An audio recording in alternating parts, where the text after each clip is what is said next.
Olá, bom dia a todos, todas e a todes. E bem-vindas, bem-vindos e bem-vindas à palestra de encerramento do primeiro Summit Rede em STEM Brasil. Eu sou o Rafael Moreira, meus pronomes são ele e dele.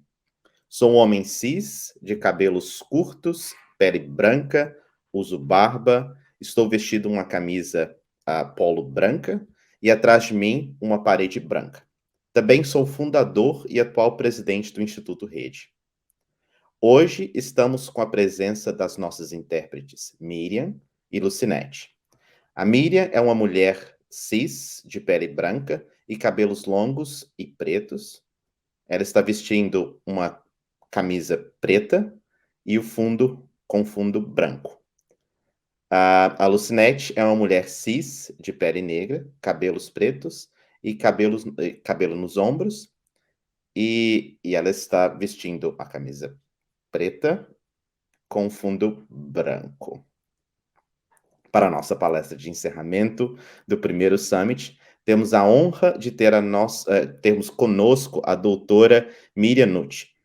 Miriam Nucci é antropóloga, com doutorado em Planejamento Urbano Regional, dedicou-se à antropologia aplicada e planejamento socioambiental durante 25 anos e, mais recentemente, à consultoria nos temas de interação empresas, sociedade, povos indígenas e tradicionais e due diligence em projetos do setor de energia e mineração.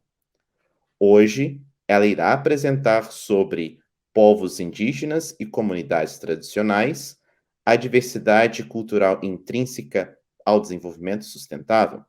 Novamente, obrigado, Miriam, por aceitar o nosso convite e bora lá conversar e discutir sobre um tema tão importante na nossa atualidade e no dia de hoje. Obrigado. Por nada, eu é que agradeço o convite para estar aqui. Então, meu nome é Miriam, os pronomes estão aí, ela e dela. Eu estou vestindo uma roupa azul, azul claro e azul escuro, tenho a pele branca, os cabelos ruivos e estou num ambiente branco, as paredes brancas. Eu vou, então, passar... Bom, é um prazer estar aqui no primeiro Summit do Instituto Red. Vocês têm desafios maravilhosos e fico muito contente em poder, espero, contribuir para essa discussão. Vamos fazer uma conversa livre, eu apresento primeiro algumas informações que eu selecionei para vocês, e depois temos uma interação mais livre, tá bom? Então, eu vou passar a apresentação aqui.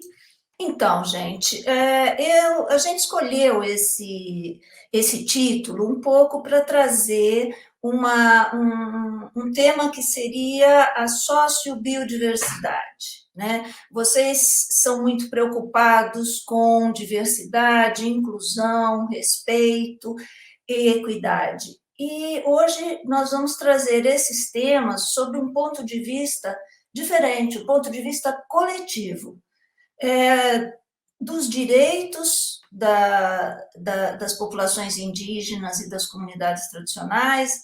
Aqui eu tenho um pouco sumário sobre os pontos que eu vou falar, né? Então, vou fazer uma introdução, depois vou falar um pouquinho sobre esses direitos coletivos e como eles estão gravados e consolidados nas legislações. Depois, qual é a importância da diversidade cultural no contexto da biodiversidade? Depois, um pouquinho como é essa convivência étnica, multicultural, e o que a gente precisa para ter essa convivência, né? O respeito aos direitos coletivos, ao território, e haver tolerância, que nós vamos falar um pouquinho sobre isso. No fim, eu vou dar alguns exemplos de uma produção científica intercultural. Uma vez que estamos entre cientistas, eu acho que é interessante a gente conversar um pouquinho sobre isso. Vamos lá? Se eu estiver passando do tempo ou qualquer coisa, por favor, vocês me deem um toque, tá bom? Vamos lá. Então, qual é a especificidade dos povos indígenas? Por que que os povos indígenas e as comunidades tradicionais têm direitos especiais, né? Basicamente, é porque esses coletivos, esses grupos étnicos ou culturais, eles têm um modo de vida específico, que não é o modo de vida urbano, capitalista, industrial que nós estamos acostumados. Tá? Esses modos de vida, eles têm uma estrutura, uma organização, tanto social, política, econômica, de produção, né? Muito baseada nos costumes, nas tradições e num conceito que é muito usado também para as comunidades quilombolas, que é a ancestralidade. Na verdade, os conhecimentos que passam de geração a geração. Olha, o que é importante para esses povos? Como eles conseguem manter esse modo de vida específico? O modo de vida dos povos indígenas e das comunidades tradicionais, ele não é baseado no conceito que a gente tem normalmente de comercial, de compra, venda, dinheiro, etc. Ele é baseado numa concepção, numa ideia, numa ideologia de reprodução daquelas condições econômicas, sociais e culturais, principalmente. Alguns têm língua própria, têm uma série de especificidades no modo de se expressar, de se comportar e de se vestir ou não vestir, né? Para esses grupos sociais que aos poucos, como a gente vai conversando, vocês vão ver essas especificidades.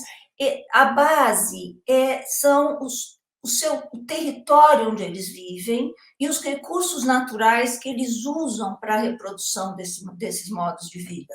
Então, por que o território, os recursos naturais são importantes? Como eu disse, porque a cosmologia, a ideologia de base para esses coletivos não é a relação salarial, a relação de compra e venda, e sim há uma relação de condivisão com uma base natural. Então, o território, uma vez me convidaram, vou fazer um exemplo para vocês pegarem um pouco, assim, o mote da coisa. Me convidaram muitos anos atrás para fazer uma palestra no Dia da Amazônia para surfistas na praia. Eu fui. Aí falei tal dos povos indígenas e no final disse, gente, tirar a terra de índio é como tirar a onda de surfista, não dá. Entende? O território é uma base indissociável para essas culturas. E por que, então, que esses direitos são coletivos? Porque a noção de indivíduo ou de pessoa nessas comunidades é diferente daquela construída historicamente dentro da chamada civilização ocidental. Esses grupos têm uma relação com o território que é coletiva, não existe a noção de propriedade privada, o que não significa que cada família não saiba onde deve fazer a sua roça, qual é a quantidade de caça que deve fazer, ou artesanato. Tudo isso tem regras muito claras para a exploração de um determinado território. Porém, essas regras são compartilhadas com aquele grupo, certo? Então, não dá para pensar povos indígenas ou comunidades tradicionais sem pensar um recurso natural específico, por exemplo, um rio, por exemplo, uma floresta, ou um território construído historicamente e socialmente para essas comunidades, tá bom? Os direitos coletivos, então, são importantes por causa disso. E por que eles têm, na nossa legislação, em tratados internacionais, tanta visibilidade, ou gostaríamos que tivesse, né? Por que eles existem? Porque eles são resultado de uma luta dessas coletividades e pela sua existência. Da mesma maneira como a gente luta agora pelos direitos individuais, pelo respeito, pela equidade, pela diversidade e pela inclusão, houve e continua havendo uma luta muito grande para que esses povos possam viver dessa maneira, né? Então, é importante o reconhecimento formal desses direitos gravados em legislação. Por quê? Porque isso faz com que, de alguma forma, esteja demonstrada essa luta e que ele possa ser um instrumento para a garantia desses direitos. Existe também uma relação entre o que está na legislação e o que é possível fazer como políticas públicas, sociais, ambientais, etc., para esses povos e comunidades tradicionais.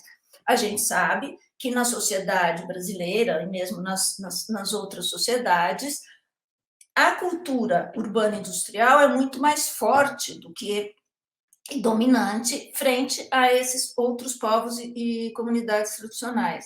Então, para permitir a existência e a reprodução desses povos, existe também políticas públicas específicas. Tudo isso com uma dificuldade enorme de aplicação e de manutenção dos direitos. Dentre todo esse quadro de legislação para a proteção dos direitos, existe uma coisa que é muito importante e que foi regulamentada por uma declaração da Organização Internacional do Trabalho. Está presente também na nossa Constituição, mas eu quero levantar que isso é importantíssimo, que é a implementação da consulta e consentimento prévio, livre e informado. Todas as ações que dizem respeito a povos indígenas e comunidades tradicionais devem ser feitas pelos estados respectivos, internacionalmente, cada país um seu, diante de uma consulta registrada com todas como que eu posso dizer, com todas as questões culturais respeitadas para que seja entendida por esses povos o que está sendo consultado e existir um consentimento prévio antes de qualquer medida. Traduzindo, se vai passar uma estrada, se eu vou fazer uma hidrelétrica, ou vou ter a exploração de alguma das plantas do patrimônio genético desses povos, eu tenho que passar por um processo de consulta e consentimento prévio, livre e informado. Isso, para que vocês talvez não saibam, não só o Brasil é signatário desse tratado, como é também complementarmente reconhecido na legislação brasileira.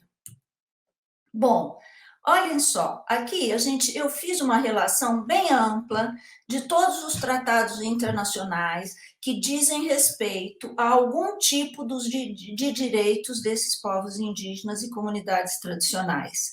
Desde os mais antigos, da Declaração Universal dos Direitos do Homem, que somos todos iguais, etc., etc., até aqueles que são mais recentes. Eu trouxe essa relação toda aqui para que vocês tenham como uma base de informação. Então, eu não vou passar um por um, é só para vocês terem a noção de como é difícil garantir esses direitos, que precisa estar em tantas leis diferentes.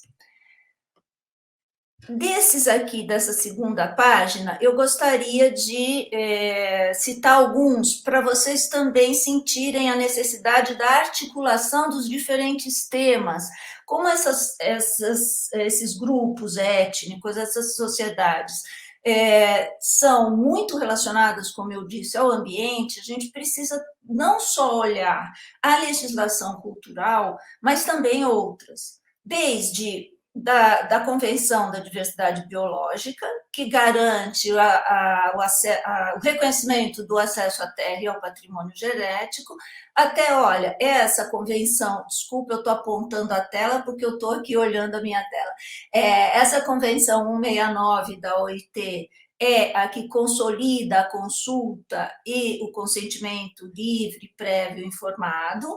Depois, a gente tem essa convenção da Unesco, que é muito importante também, de 2005, a Declaração das Nações Unidas. Vocês vejam que vão passando os anos e mais ou menos tem outras declarações que visam reforçar direitos que talvez estivessem já previstos em outros tratados, mas que não muito especificados para aquele tipo de, no caso, de povo indígena ou de comunidade tradicional. Tá? Então, depois, a Declaração Americana, racismo. Vale lembrar que o Brasil tem na Constituição brasileira um artigo que diz que os tratados internacionais que o país assina, que o país se associa, valem como leis no Brasil. Então, teoricamente, nós não precisaríamos aprovar uma lei brasileira de um tratado internacional. Ele valeria por si só.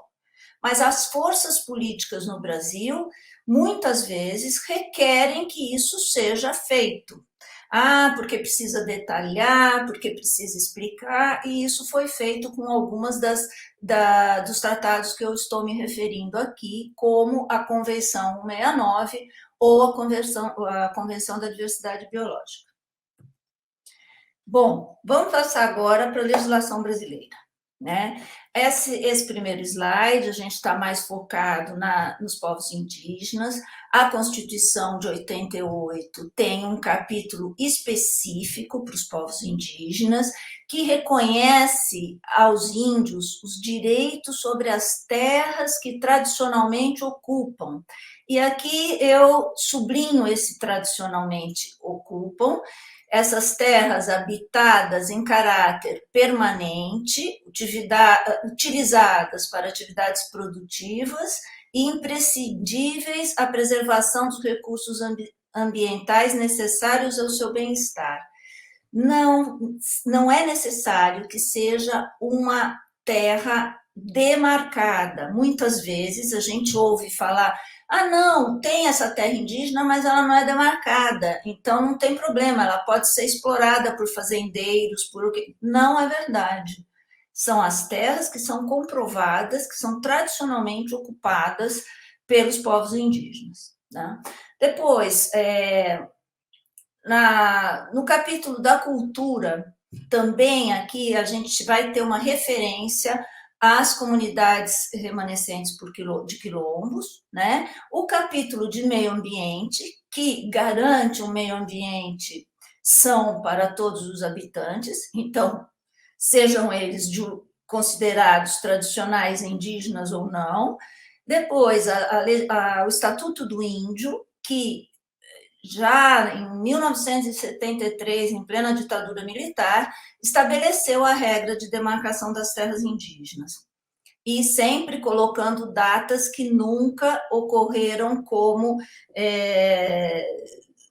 de finalização da demarcação, como vocês vão ver daqui a pouco. Ainda temos muitas terras a serem demarcadas. O decreto 6040, que introduz, então, a questão das comunidades tradicionais em relação ao desenvolvimento sustentável.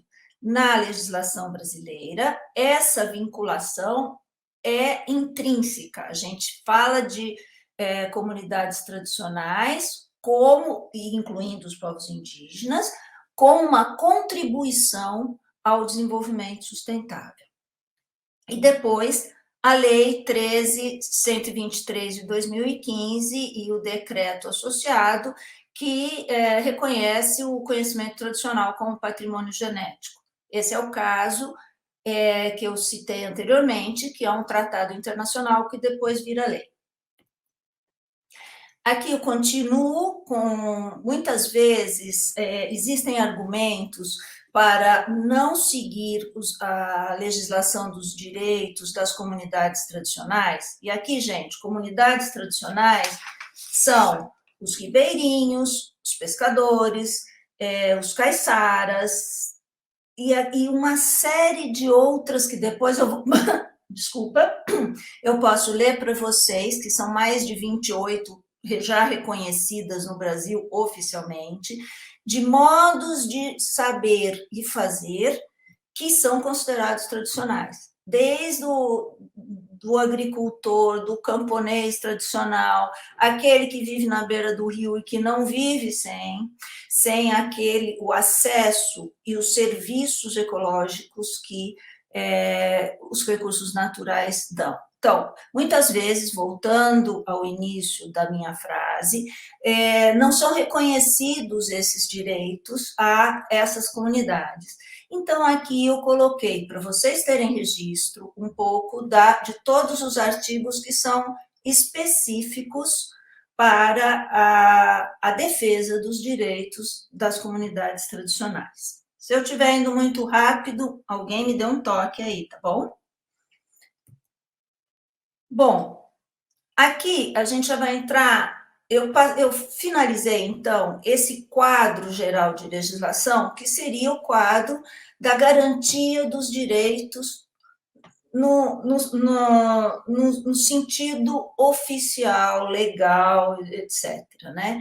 Agora a gente vai entrar na parte da sociobiodiversidade e falar um pouquinho por que, então, afinal de contas, a gente deve considerar que a diversidade cultural é imprescindível para a biodiversidade e, consequentemente, para o desenvolvimento sustentável. Né? Os modos de vida específicos dos povos indígenas, das comunidades tradicionais, como eu já disse, eles são intrinsecamente relacionados aos recursos naturais e ao território. As etnias, os grupos sociais, eles não dissociam a cultura do território. Em alguns casos, o território passa a ser o panorama, um rio, um tipo de árvore. Eles são considerados como, na concepção de território, como parte intrínseca, como se fossem as pessoas daquela comunidade.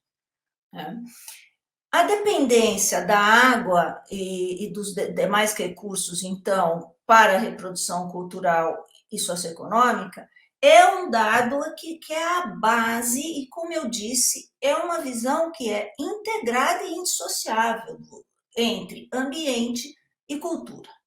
Tá?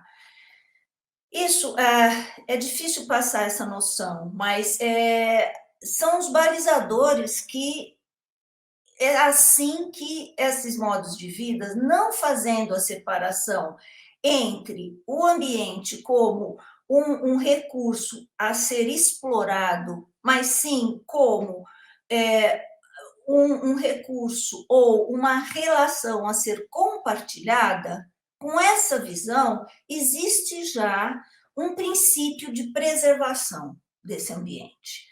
E não uma visão de exploração exaustiva dos recursos naturais.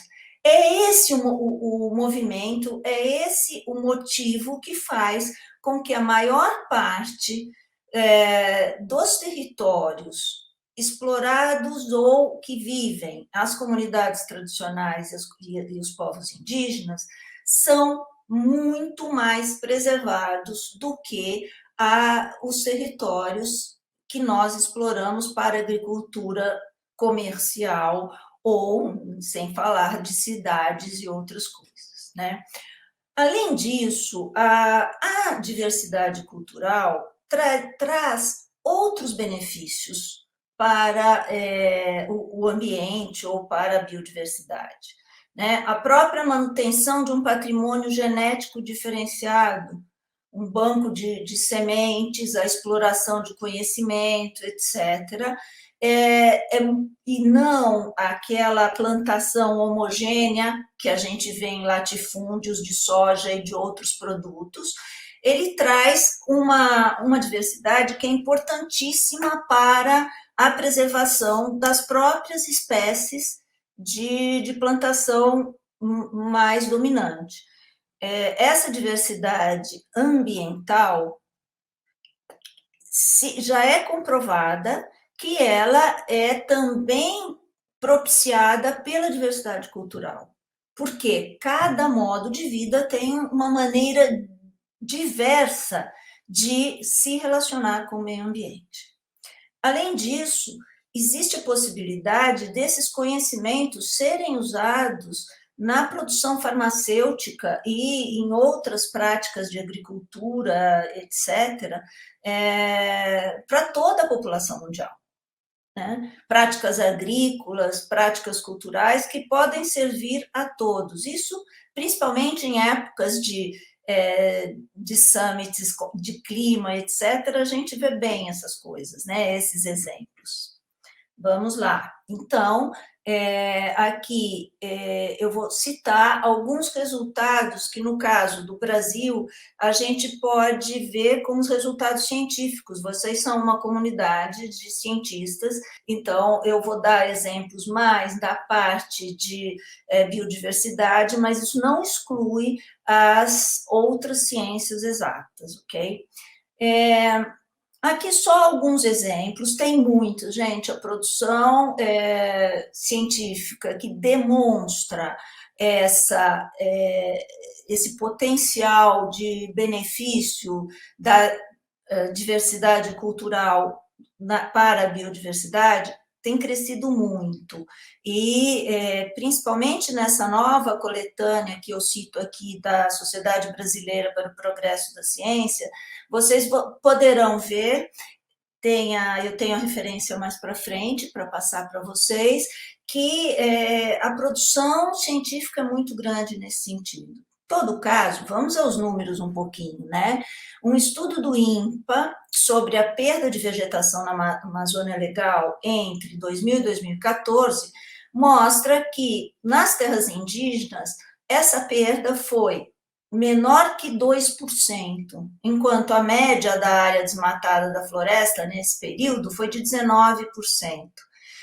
E olhem bem que este período, 2000 a 2014, foi um período que a perda de vegetação foi bem menor do que o que ela é hoje. Tá? Uma outra pesquisa, numa associação da FUNAI, que é a Fundação Nacional do Índio, e o Google, demonstrou que essas terras indígenas, então, tiveram também uma função de barreira do desmatamento. Esse conceito é um conceito um pouco complicado, porque essa barreira, primeiro, que não funciona se não tiver outros elementos. Vamos acabar falando de ilhas de vegetação e não de barreira. Mas, nesse caso, durante um período, eles consideram que esses corredores ou arquipélagos de terras indígenas podem funcionar também como como se fosse um fermo, uma barreira mesmo para que o desmatamento não entre, principalmente na Amazônia e na Mata Atlântica, que a gente ainda continua desmatando demais. Eu trouxe esse trecho dessa coletânea para vocês verem quantas citações a gente tem de cada uma dessas afirmações, né?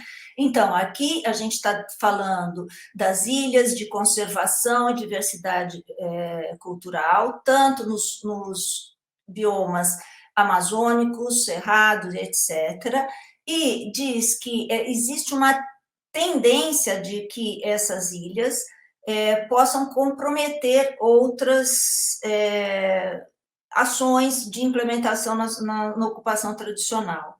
Mas eu assinalei algumas frases que a gente pode ver, olha, no caso das populações indígenas, as tais ilhas, os índios contribuem para o manejo e a conservação de pelo menos 20%, 25% da superfície terrestre, estamos falando agora a nível global, onde se encontram 35% dos ecossistemas mais protegidos do planeta e também 35% das áreas protegidas.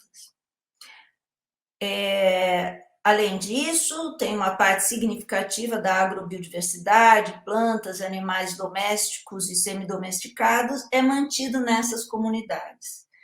E, por fim, eles citam outros estudos onde os atores afirmam que a expansão das áreas protegidas ocorrida no início dos anos 2000, lembre que o outro estudo falava de 2000 a 2014, aqui, áreas protegidas ocorridas foram as áreas que foram sendo demarcadas. Foi responsável por 37% da redução do desmatamento observado entre 2004 e 2006. Antes a gente estava se referindo a um período de 2000 a 2014. Agora, gente, reduzindo esse período, só em 2 anos, a gente vai ver que a redução foi muito maior ainda, né? Então, aqui, olha só, eu estou sempre preocupada em trazer dados para vocês que demonstrem uma colaboração científica, intercultural, porque estamos falando de diversas culturas, e voltada à biodiversidade e ao desenvolvimento sustentável. Nós estamos sempre associando esses 3 elementos.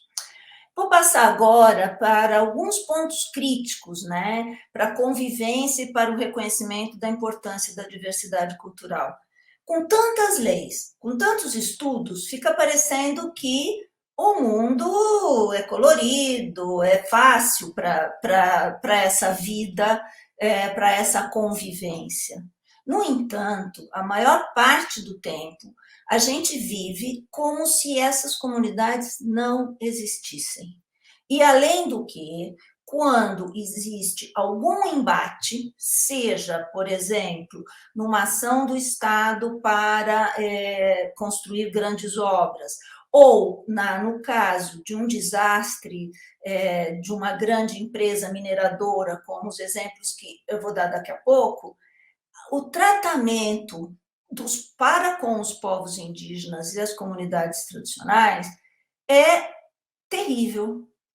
Não tem outra palavra. Por quê? Não são reconhecidos os direitos. Aquele direito que eu falei lá no início, de consulta, consentimento, etc., não é reconhecido a contribuição efetiva e valiosa que eles podem dar a uma recomposição de um ecossistema, por exemplo, no caso de um desastre, e muito menos os direitos específicos à cultura, a possibilidade de sobreviver sem aquele recurso ambiental que é fundamental para a reprodução daquela cultura.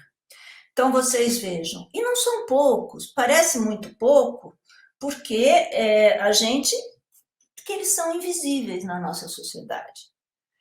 Mas os indígenas estão aí, as comunidades tradicionais estão, e elas contribuem para a nossa saúde e a nossa sobrevivência. Né? Aqui alguns dados, então, porque às vezes a gente nem tem ideia do que nós estamos falando. Né?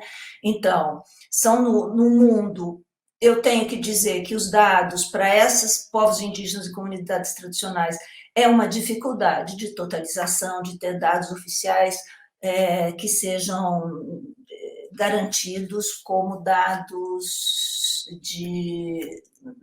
que a gente possa confiar como se fosse um censo, o mesmo censo, vocês imaginem que para chegar aos locais longínquos dessas comunidades não é muito fácil. Então, no caso dos povos indígenas, a gente tem aqui no Brasil 900 mil, digamos assim, do censo de 2010. E desses, 60%, 70% vivendo no que o IBGE descreve como áreas rurais e o restante em áreas urbanas. Em termos de terras, 12% do território nacional, entre terras demarcadas e não demarcadas. As terras indígenas já identificadas seriam 725. Desses 725, 487 são homologadas, ou seja, chegaram até o final do processo de demarcação e estão lá registradas bonitinho, com todos os seus passos. 426 estão ainda em estudos. Tá? Então, não estão garantidas em termos da demarcação física, da demarcação no cartório, em todas as suas etapas. Pasmem, não sei se vocês sabiam, nós temos no território brasileiro 262 povos diferentes, 154 línguas e dialetos indígenas. Essa é uma diversidade, é uma riqueza que não tem preço e é inigualável, só que é uma riqueza que tem que ser defendida diariamente, porque, como vocês sabem, uma língua que não é falada, sem as pessoas que praticam essa comunicação, ela deixa de existir. E nós temos muitas dessas 154 com perigos, com risco de extinção, por conta dos crimes cometidos em relação aos povos indígenas. Falando das comunidades tradicionais, aquelas que eu disse que tem 29 categorias de comunidades tradicionais já identificadas oficialmente, que são talvez estão em todo o Brasil, do Oiapoque ao Chuí, né, em termos andirobeiras, apanhadores de sempre-vivas. Vejam que os nomes, eles sempre se referem é uma identidade cunhada muito em função do tipo de recurso natural utilizado. Os catingueiros, os caiçaras, as castanheiras, os catadores de mangaba, os ciganos, cipozeiros, extrativistas, faxinalenses, fundo de pasto e fecho, gerazeiros, ilhéus, isqueiros, pantaneiros, pescadores artesanais, piaçaveiros, pomeranos, aqui mais cultural do que de recursos naturais, povos de terreiro, mais religioso, quebradeiras de coco, quilombolas, retireiros, ribeirinhos, seringueiros, vazanteiros e veredeiros. Gente, a questão é a seguinte: a cultura é dinâmica. Essas comunidades tradicionais têm um processo de luta pela sua identidade, pelo seu reconhecimento, que a cada dia pode existir, a cada dia é um modo forte de dizer, mas é dinâmico, não existem só 29. Aqui eu trouxe um outro dado, estima-se que sejam 3,5 mais comunidades que as listadas oficialmente. Além disso, um levantamento oficial abrangente não existe, ou os dados não são totalizáveis de uma maneira muito fácil. Essa é uma contribuição científica que pode ser muito importante também. O Ministério Público Federal fez um levantamento em que ele indica cerca de 650 mil famílias que se declaram tradicionais, como comunidades tradicionais, nos dizeres da legislação. Mas isso é uma dificuldade ainda trabalhar com essa categoria, porque a categoria povos e comunidades indígenas tradicionais, ela inclui uma diversidade enorme, mas de modos de vida que são únicos em cada um deles.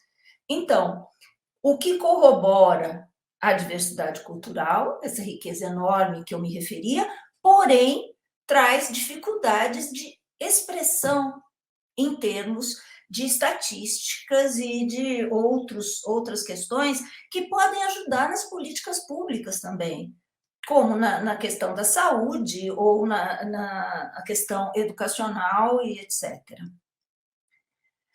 Então vamos lá, como é que a gente resume esses pontos críticos para a convivência e para o reconhecimento dessa diversidade cultural? É um pouco costurando, né, o que eu venho falando até agora. Tem uma legislação? Tem. Uma legislação ampla, muito bem feita, porém com dificuldade de aplicação, principalmente para as comunidades tradicionais. As comunidades indígenas, todas elas têm muito preconceito em termos dos direitos. Se a começar hoje, vocês vejam pelo governo que temos, que se fosse para classificar, os índios e os beiradeiros, os ribeirinhos, seriam os últimos cidadãos do Brasil.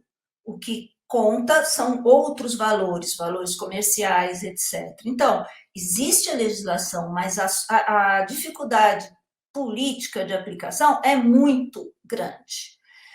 Principalmente para as comunidades tradicionais, por quê? Porque não temos, como eu disse antes, uma identificação clara, é um processo dinâmico de identificação e consolidação dessas comunidades. Acabei de falar, então, né, sobre a questão de que não existe uma lista fixa, né, o processo de autorreconhecimento é dinâmico e varia dos estados. Nós temos estados no Brasil em que existe uma legislação específica de conselhos culturais que reconhecem essas comunidades, e outros não. No caso de Minas Gerais, que trabalhamos recentemente, sim, esse conselho existe e reconhece alguns modos de vida específicos, como, por exemplo, um para o qual trabalhamos como apoio ao seu reconhecimento, que são os garimpeiros tradicionais, aqueles que usam a prática daquele garimpo muito tradicional, nem sempre manual, mas que é usado como complementação de outras práticas, como a agricultura, a exploração de areia, etc. Não é o garimpo de desmonte, como a gente vê na Amazônia, é uma coisa completamente diferente. Esse tipo de identificação acontece com métodos antropológicos e de apoio de outras ciências, e são em laudos passados a conselhos estaduais que registram essas comunidades e têm relação com as entidades nacionais de identificação das comunidades tradicionais, tá? Contudo, muitas vezes esses laudos são de difícil aceitação, porque questionados em termos da autoidentificação das pessoas que compõem as comunidades, como também uma certa dificuldade de reconhecimento das ciências humanas e da antropologia como uma ciência que pode sim e deve, esse um dos seus papéis, defender e apresentar, segundo os critérios dali, esses laudos. Enfim, a outra questão é uma dificuldade que a gente ainda tem de reconhecimento do aprendizado potencial que poderíamos ter com essas diferentes culturas, tanto nas relações sociais solidárias que a gente observa nessas comunidades, como uma troca também para o outro lado. Existem culturas, não no Brasil, não diria tanto, mas em outros países do mundo, em que existem práticas culturais que são lesivas às mulheres ou às vezes às crianças. E com um apoio a que internamente aquelas comunidades se pudesse rever esses padrões, também melhoraria a qualidade de vida de todos. Bom, e a outra coisa é a pouca divulgação das boas práticas de colaboração intercultural e interinstitucional. Eu trouxe aqui um exemplo para vocês, Rafael, não se preocupe que eu estou acabando, de uma colaboração interinstitucional. Eu estava preparando essa apresentação e vi essa notícia. e achei interessante trazer para vocês. Olha só, o povo Chavante estava fazendo a sua quinta-feira de sementes. Já pensar é interessante, né? Que se organizar para fazer uma feira de sementes. Devido à pandemia, tinha só 80 participantes, só das aldeias ali daquela terra indígena. Mas veja que interessante, esse movimento vem ocorrendo desde 2014, quando eles aprenderam com os Kraó, que é um outro povo indígena, que já fazia a troca de semente entre eles, viram que era possível essa associação, fazer esse ritual de troca de sementes. Muito que bem. Eles foram lá, aprenderam com os Kraó, que já faziam um processo em mais de 16 aldeias, né? Hoje, a associação deles tem 37 aldeias, e como é que essa coisa toda começou? Eles se interessaram e foram a Brasília, com o apoio da FUNAI, no Senagem, na Embrapa, aonde tem toda a variedade de sementes. E ali acharam variedades de milho que estavam depositadas desde a década de 70, variedades de milho que eles praticavam nas terras chavantes. E pegaram essas variedades, levaram e, vejam, é um papel da ciência aqui, de depositário de conhecimentos étnicos, que depois volta a essas comunidades. Isso é colaboração interinstitucional, intercultural e científica. Bom, último item é alguns exemplos de colaboração intercultural e científica. Estamos num ambiente de cientistas, então acho que é muito oportuno falar disso. Esse tipo de colaboração a gente pode ter com as organizações não governamentais, entre associações científicas, como prática profissional mesmo, né? E na colaboração da formação acadêmica de indivíduos dessas comunidades que tenham uma prática da ciência dominante sem que ela seja colonialista. Isso no Brasil tem crescido muito, houve um êxito da política de cotas e hoje tem muitos quilombolas, indígenas e pessoas das comunidades tradicionais que voltam para suas aldeias ou vão atuar em outras, levando um conhecimento científico, mas adaptado àquelas condições. Né? O que faltaria? Né? Qual é a colaboração que seria também ainda desejada? Uma melhoria no sistema dos dados oficiais, tanto na divulgação das questões científicas, como também na identificação dessas populações de seu conhecimento. Né? Um apoio maior às associações comunitárias e às ONGs na elaboração de documentos científicos, os planos de gestão. Tem vários estudos mostrando que os planos de gestão dos territórios, das comunidades tradicionais e indígenas, são também um instrumento para preservação da biodiversidade. Então, ajudar esse processo significa também melhorar as nossas possibilidades de desenvolvimento sustentável.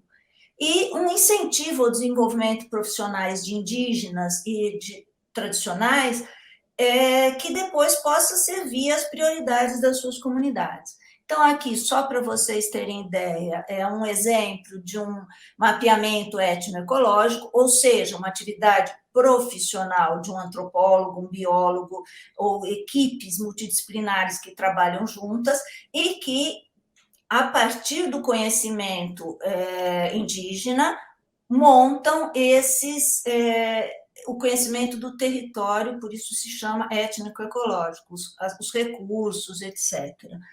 Aqui, um exemplo que se usa muito também, o etnomapeamento. Como é que a gente faz para a cartografia social? Não sei se vocês já ouviram falar nisso. Com que as próprias pessoas dessas comunidades expressem o que tem no território deles, porque eles conhecem tudo, e como é a articulação desses recursos na vida deles. Aqui no caso, os Pancararu, uma etnia que era já considerada extinta, e todo um processo de identificação, eles voltam a se definir como indígenas, é um processo muito interessante. É muito utilizado a questão do etnomapeamento e da cartografia social, tem uma coletânea riquíssima da Universidade do Amazonas, recomendo para quem se interessar pelas questões dos quilombolas e outras comunidades tradicionais da Amazônia. E aqui um exemplo de atuação entre comunidades e peritos, né? No caso do desastre do Rio Doce, lembrem o desastre de Mariana, né? Que pegou 500 quilômetros do Rio Doce, muitas comunidades, não teve muitas vítimas, mas o efeito ambiental foi terrível. Aqui eu cito o mapeamento das comunidades tradicionais nos municípios de Mariana e do Alto Rio Doce, e que foi feito pela Universidade Federal de Minas Gerais, com um antropólogo perito, porém, em articulação com todas as comunidades. Qual era o problema aqui? Essas comunidades diziam, nós não podemos, dizem, não podemos viver sem o rio. Nós dependíamos do rio por várias coisas. E foi identificado que eram comunidades tradicionais com direitos específicos e que as companhias que fizeram esse desastre não estavam respeitando. Junto com essas comunidades, feito junto com eles esse levantamento, em associação com uma assessoria popular técnica a essas comunidades. Então, aqui a gente tem universidade, comunidades e uma ONG deles para a defesa do direito deles. Num outro, ainda dentro desse caso do desastre do Rio Doce, uma outra forma de contribuição intercultural foi montado para esse desastre o Conselho Interfederativo, ou o Conselho Científico, que reunia 42 dos programas que a Fundação Renova deveria fazer no Rio Doce para recuperar o rio. Aqui, essas foram organizados em câmaras técnicas. Eu tive a oportunidade de participar da Câmara Técnica de Índios e Povos e Comunidades Tradicionais, e com a colaboração dos colegas de outras áreas, biólogos, etc., inclusive uma colega de vocês, a Bárbara, foram realizadas notas técnicas que, associando o conhecimento da qualidade da água, da saúde, dos solos, etc., demonstrava o que os indígenas e as comunidades tradicionais, no caso os quilombos, estavam demandando como impacto. Eles diziam, não, a nossa água foi modificada, nós não podemos usar, está dando doença, etc. E as empresas diziam, não tem esse impacto.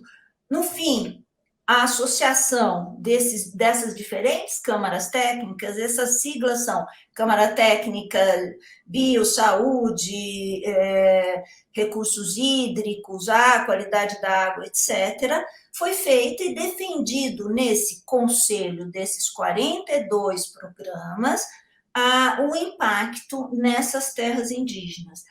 Interessante notar que nessa articulação foi inserido nessas notas técnicas a visão do impacto das próprias comunidades como um dos argumentos. Então, esse é um outro exemplo de possibilidade de colaboração intercultural.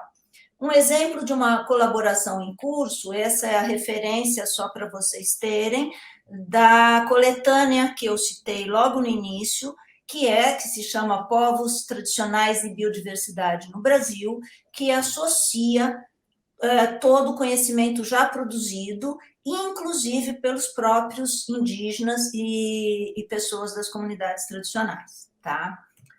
Bom, gente, eu vou terminar por aqui. Eu queria dizer para vocês que eu acho que os desafios do Instituto Rede são importantíssimos.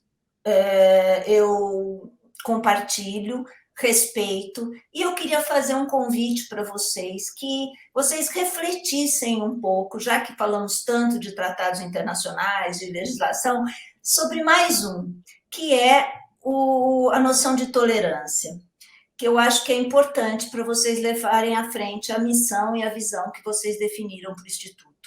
Eu coloquei essa bandeira aqui até como uma forma de provocação, né? Essa bandeira, ela é usada, principalmente aqui na Europa, em todas as manifestações como a bandeira da paz, onde eu escrevi tolerância, é escrito paz. É usada também pelas comunidades LGBT, mas é também a bandeira dos povos andinos.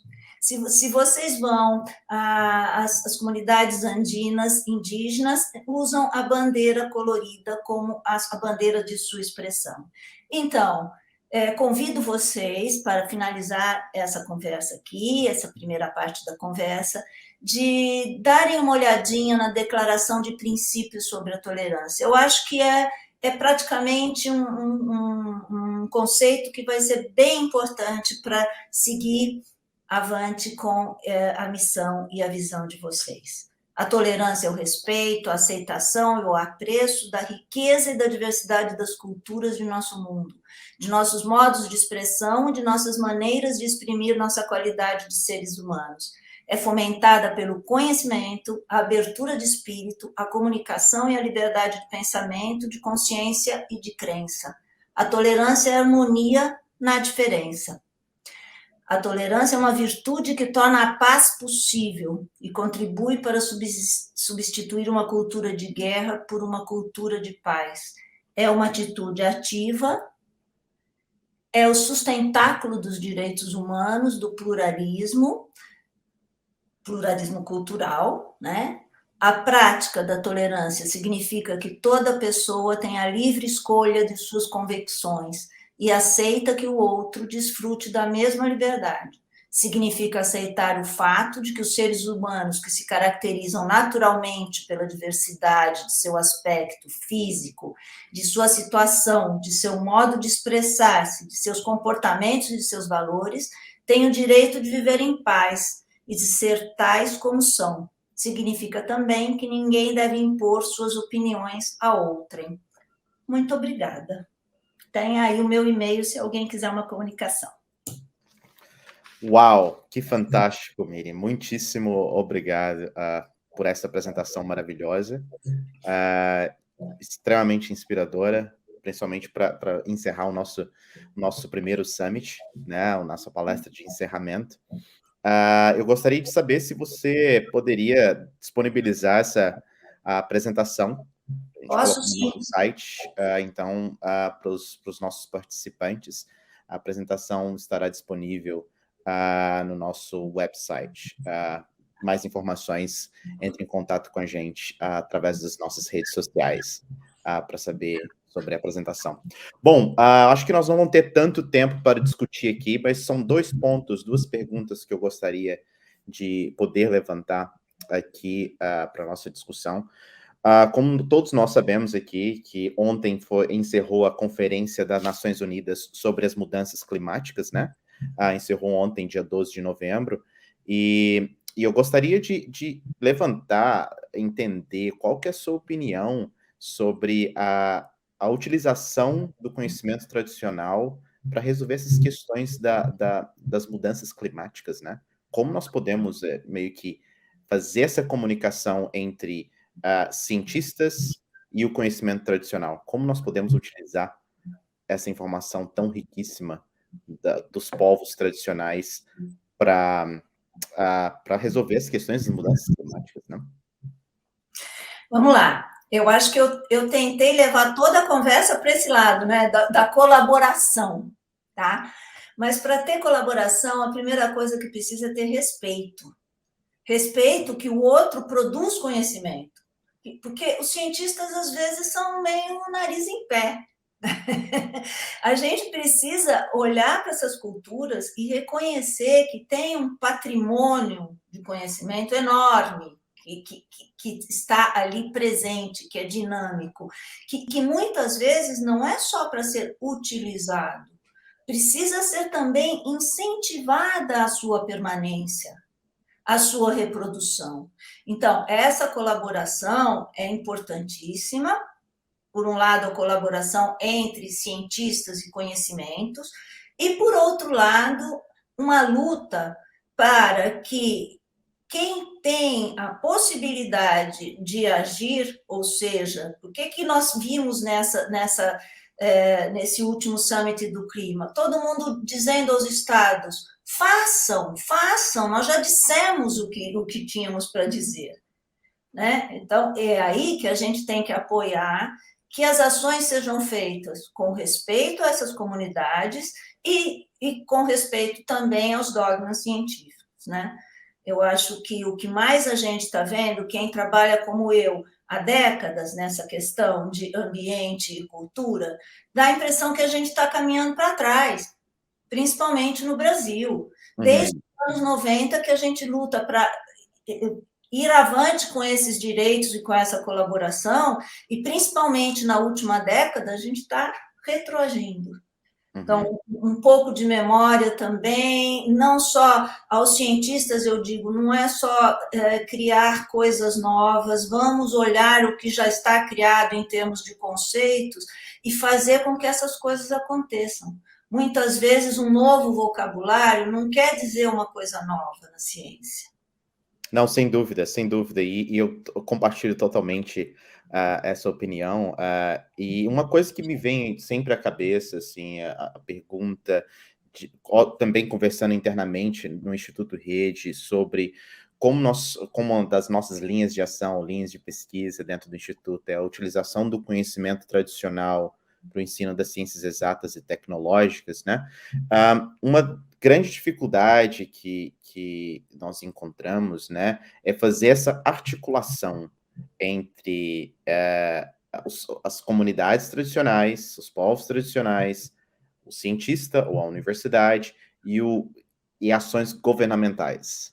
Né? Você acha que organizações sem fins lucrativos, como é o caso do Instituto Rede, que está em prol da questão de respeito, equidade, diversidade e inclusão, utilizar ciências exatas e tecnológicas, você acha que as organizações seria o catalisador para essa comunicação, essa articulação entre comunidade, comunidades, povos tradicionais, e governo e universidade? Eu acho que pode ter um papel muito importante, sim. Existem muitas organizações não governamentais legítimas trabalhando sobre a questão dos povos indígenas e comunidades tradicionais. Porém, a articulação com as associações científicas não é tão grande assim. Você veja, eu trouxe um exemplo aqui de uma articulação com a Sociedade Brasileira para o Progresso da Ciência, mas é um gigante.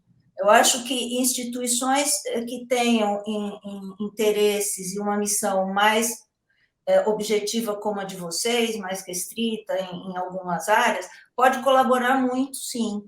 E sempre atentando ao fato que existem já muitas atitudes em campo e que, às vezes, as organizações não governamentais e associações precisam de um elo, de alguém que Uhum. costure essas ações. Eu Não, gosto muito de falar, desculpa te interromper, mas eu gosto muito de falar que a rede, né? O Instituto Rede é uma rede de colaboração.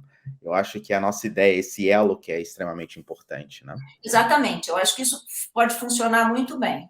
Vocês têm um Fantástico, belo trabalho fantástico. pela frente. Sem dúvida, sem dúvida. E a última questão a respeito dos dados, né? Que você falou que, olha, a dificuldade de encontrar dados, informações quantitativas, né?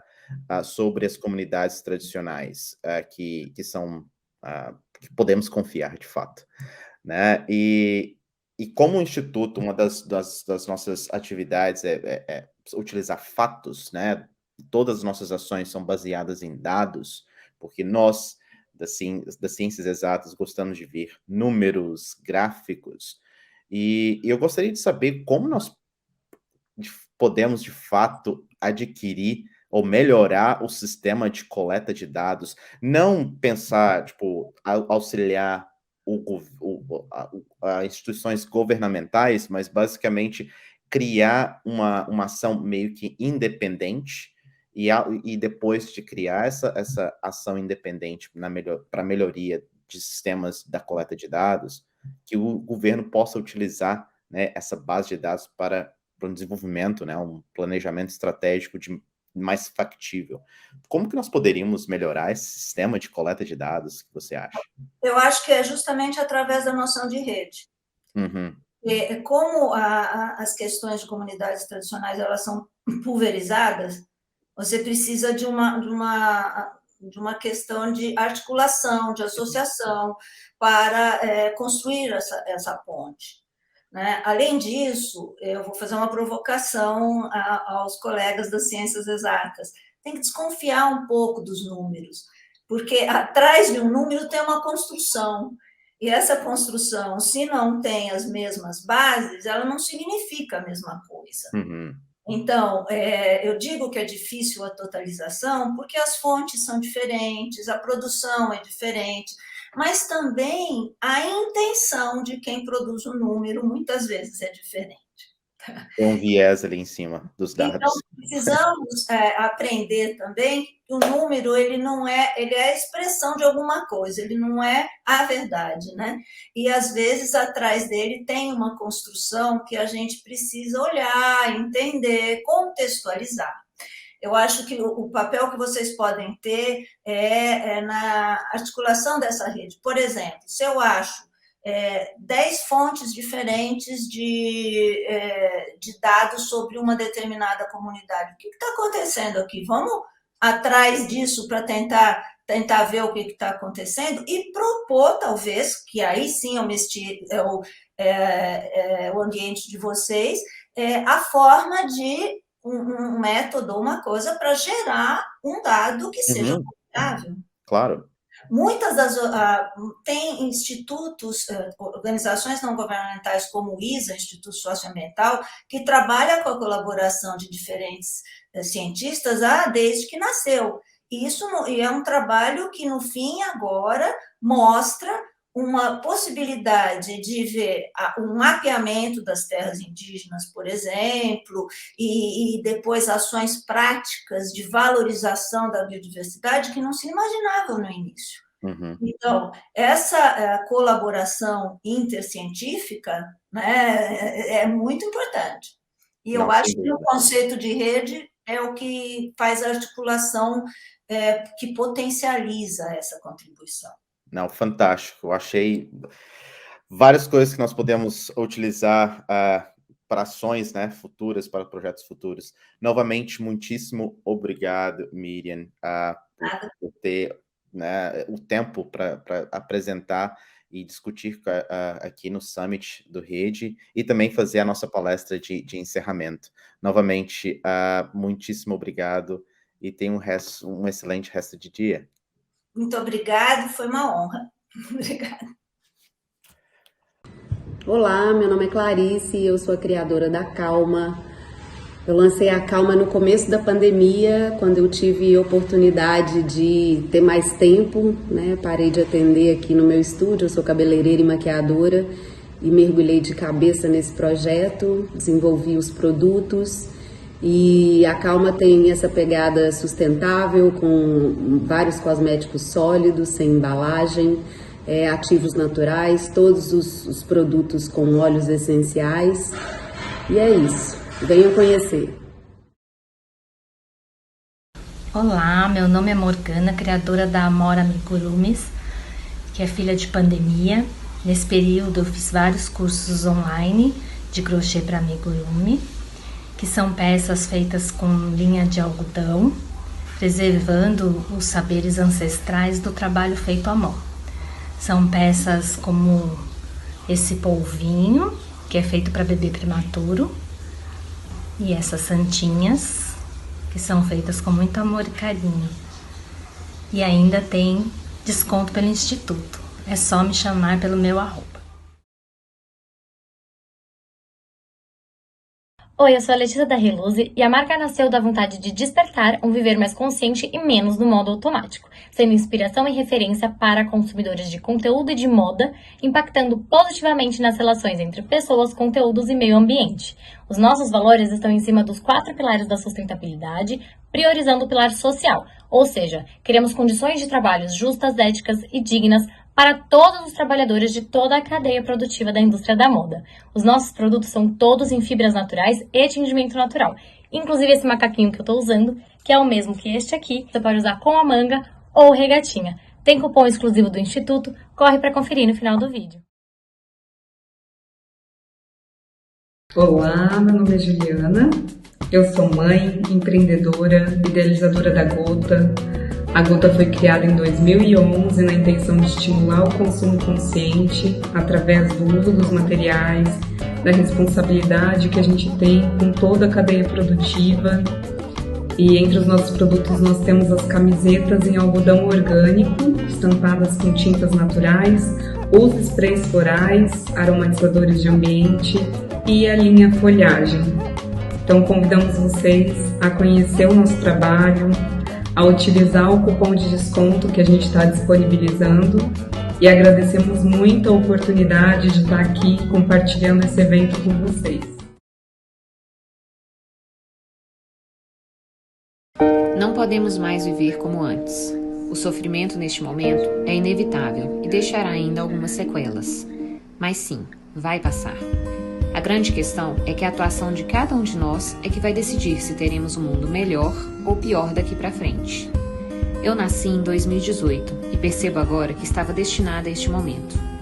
Estou aqui para ajudar as pessoas a se unirem na construção de um novo mundo, mais feliz, mais coletivo e mais recompensador para todos. Para mim, no mundo justo, todo mundo precisa sair ganhando. Cada um ganhando o que precisa e ajudando da forma que pode. Eu mostro quem precisa de ajuda e como você pode ajudar. E você entra nessa parceria com o que você pode fazer. Além da satisfação em poder ajudar o outro, eu também te recompenso oferecendo benefícios em diversas empresas parceiras que estão comigo nessa proposta de construir um mundo melhor. Eu sou a Gooders e para mim, fazer o bem recompensa. Olá, eu sou a Marina, da marca única de moda sustentável, uma marca que nasceu da vontade de experimentar um processo produtivo mais limpo e ético na indústria da moda. Nesse caminho, nós já conseguimos consolidar um slow fashion com produtos atemporais e de qualidade para durarem. Conseguimos também 100% de resíduo têxtil destinado à reciclagem, 100% do uso do nosso plástico com logística reversa, mão de obra paga em valores justos para os trabalhadores. Todos os nossos produtos vão com tag de papel semente e nossa produção prioriza sempre tecidos sustentáveis com certificação. Como, por exemplo, essa calça aqui, que ela foi produzida com um tecido de fibras recicladas. Segue a gente no Instagram, acesse o site para usar o cupom do Instituto. Oi pessoal, eu sou a Manu da Tia Moda Sustentável, uma marca brasileira consciente, otimista e transformadora. Trabalhamos sob os pilares da sustentabilidade, através de processos de menor impacto, utilização de matérias-primas ecológicas, total conhecimento e apoio à nossa cadeia produtiva, além de projetos colaborativos com pequenos empreendedores e profissionais locais. A Tia trabalha com slow fashion, produzindo uma moda atemporal, diversificada e focada na autoexpressão. Aqui você encontra desde nossas t-shirts com propósito da linha Tia Mais Um, até lindos vestidos como este aqui, por exemplo, feito de fibras naturais e fibras recicladas. Acreditamos ser a mudança que gostaríamos de ver no mundo e influenciar pessoas através do bom exemplo. Temos um cupom exclusivo para o Instituto. Confira e aproveite. Vem ser mais um, vista-se de consciência. Eu sou a Juliana e eu vim aqui hoje apresentar para vocês a Fabriquei, que é um novo modo de se fazer moda, que junta todo o conhecimento, a sabedoria, a ancestralidade de 3 gerações trabalhando com moda na família, que sou eu, minha mãe e minha avó. E a gente resolveu fazer da Fabriquei uma moda mais sustentável, ética, atemporal, que acolhe a pluralidade, a diversidade, a inclusão. É uma honra a gente estar participando aqui do primeiro Summit da Red. Vocês conhecerem a gente um pouco mais, saber como é o nosso produto, como é a moda slow fashion, qual é esse novo conceito que a gente apresenta. A gente vai disponibilizar um cupom de 10% de desconto para vocês usarem lá no site, até o final do ano. Então, corre lá, ou chama a gente pelo WhatsApp, siga a gente no Instagram, entre em contato. Eu mesma, pessoalmente, posso atender vocês. Quem for de São Paulo, a gente ainda trabalha com as malinhas, que é um conceito super bacana para você provar roupa em casa. Eu sou a Silvia da Galeria Garimpo. E o nosso grande objetivo e desafio é valorizar a arte regional brasileira. Mais de 90% dos nossos fornecedores são mulheres, são artesãs do Nordeste do Brasil, de cidades muito carentes. E esse trabalho ajuda muito no sustento das famílias. E também o giro dos produtos faz com que a nossa arte não desapareça. Ela vem de gerações em gerações, passando de pais para filhos, de mães para filhas, mas atualmente ela corre perigo de desaparecer. Então, esse é o nosso caminho. Uma curadoria bem afinada, que valorize ao máximo a arte regional brasileira maravilhosa que nós amamos.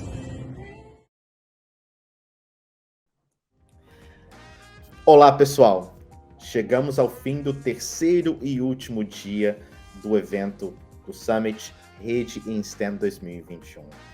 Lembrando, se você tem interesse em receber um certificado de 20 horas de participação do evento, por favor, se inscreva no link aqui na descrição do vídeo.